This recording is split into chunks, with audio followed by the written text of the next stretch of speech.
এক ধরনের গাছ আছে লা ইয়াসকুতু ওয়ারাকুহা, যেই গাছের পাতা কোনোদিন ঝরে না, পাতা পড়ে না, একটা গাছ আছে। মাসালুহা কামাসালিল মুসলিম, এই পাতার দৃষ্টান্ত মুসলিমের দৃষ্টান্ত একই। হাদ্দিসুনি মা হিয়া, দেখি তো কোন সাহাবী বলতে পারে এটা কোন গাছ। আল্লাহর হাবিব বললেন এমন একটা গাছ আছে যেই গাছের কোনো পাতা ঝরে না।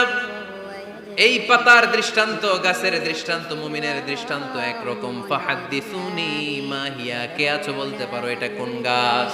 কেউ পারে না। সাহাবারা মনে করছে এটা মরুভূমির কোন একটা গাছ হবে। কেউ বাড়ির পাশে যে খেজুর গাছ আছে এটা খেয়াল করে নাই, সবাই চলে গেছে অন্য গাছের দিকে। ক্যাকটাস, গুলমলতা, মরুভূমির রেয়ার যে গাছগুলো আছে, দুর্লভ দুষ্প্রাপ্য গাছগুলো তারা এক একজন একটার পর নাম বলতে আরম্ভ করলো। আল্লাহ রাসূল সাল্লাল্লাহু আলাইহি ওয়াসাল্লাম বললেন হয় নাই, একজন বলে একটা, আল্লাহর হাবিব বললেন হয় নাই। সবশেষে কেউ যখন পারে না, আল্লাহ রাসূল সাল্লাল্লাহু আলাইহি ওয়াসাল্লাম বললেন ইন্নাহা আন-নাখলা, এটা খেজুর গাছ। এটা কি গাছ? সবাই বলেন কি গাছ? খেজুর গাছ।